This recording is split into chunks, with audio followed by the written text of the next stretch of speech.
গাজায় ফের যুদ্ধের আগুন। ইসরায়েলকে চরম হুঁশিয়ারি দিল ফিলিস্তিনের স্বাধীনতাকামী সংগঠন হামাস। গাজায় আবারও ধ্বংসযজ্ঞ। ইসরায়েলের অবরোধের বিরুদ্ধে হামাসের ভয়ঙ্কর গর্জন। নিরপরাধ মানুষের রক্ত ঝরছে, বিশ্ব চুপ, কিন্তু হামাস প্রস্তুত। ইসরায়েল কি ভয় পাচ্ছে? গাজায় আরও এক ভয়ঙ্কর দিন। ইসরায়েল আবারও গাজার উপর আগ্রাসন চালাচ্ছে।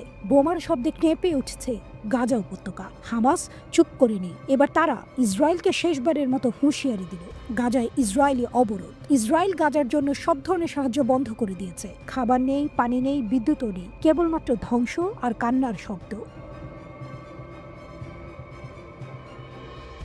এবার হামাসের পাল্টা হুঁশিয়ারি, আমাদের দমিয়ে রাখা যাবে না, গাজার প্রতিটি ইঞ্চি আমরা রক্ষা করব। হামাস অভিযোগ করেছে ইসরায়েল মানবিক সহায়তাকে রাজনৈতিক ব্ল্যাকমেল কার্ড হিসেবে ব্যবহার করছে। তারা বলছে গাজা ক্রসিং বন্ধ করা যুদ্ধবিরতি চুক্তির লঙ্ঘন। হামাসের দাবি, ইসরায়েলের এই পদক্ষেপ গাজার নিরীহ বেসামরিক নাগরিকদের জীবনকে হুমকির মুখে ফেলেছে। ইসরায়েলের বিরুদ্ধে হামাসের চূড়ান্ত ঘোষণা। হামাস স্পষ্ট জানিয়ে দিয়েছে, আমরা ইসরায়েলের অবরোধ মানব না, এই ব্ল্যাকমেইল কাজে আসবে না, আমাদের জনগণ লড়াই চালিয়ে যাবে। ইসরায়েল কি এবার বড় ভুল করল? বিশ্বব্যাপী ইসরায়েলের এই সিদ্ধান্তের বিরুদ্ধে তীব্র নিন্দা উঠেছে।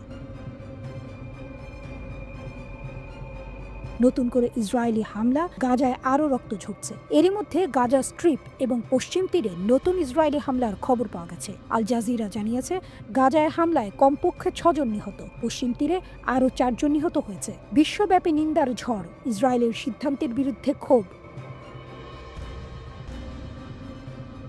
কাতার ও জর্ডান ইসরায়েলের বিরুদ্ধে গুরুতর অভিযোগ এনেছে। তাদের দাবি, ইসরায়েল গাজার জনগণের উপর অনাহার চাপিয়ে দিচ্ছে। এই মানবিক সংকট দিন দিন আরও খারাপ হচ্ছে। প্রতিবেদনে আরও বলা হয়েছে, ইসরায়েল এই স্ট্রিপটিতে প্রবেশকারী একমাত্র অবশিষ্ট বিদ্যুৎ লাইনটি কেটে দিয়েছে। 2 মার্চ থেকে ইসরায়েল জ্বালানি সহ গাজায় প্রবেশকারী সমস্ত মানবিক সহায়তা বন্ধ করে দিয়েছে। গাজা যুদ্ধবিরতির প্রথম ধাপের সমাপ্তির পর ইসরায়েল এই সিদ্ধান্ত নেয়।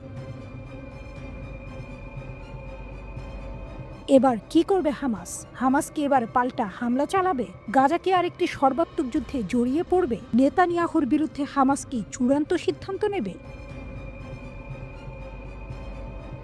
বিশ্ববাসী তাকিয়ে আছে। হামাসের পরবর্তী পদক্ষেপেই নির্ধারিত হবে গাজার ভবিষ্যৎ। এদিকে যুক্তরাষ্ট্রের প্রেসিডেন্ট ডোনাল্ড ট্রাম্পের মধ্যপ্রাচ্য বিষয়ক দূত স্টিভ উইটকফ একথা বলেছেন, গাজায় যে কোনো ধরনের যুদ্ধবিরতি চুক্তি কার্যকরে স্বাধীনতাকামী সংগঠন হামাসকে অস্ত্র সমর্পণ এবং গাজা ছেড়ে যেতে হবে।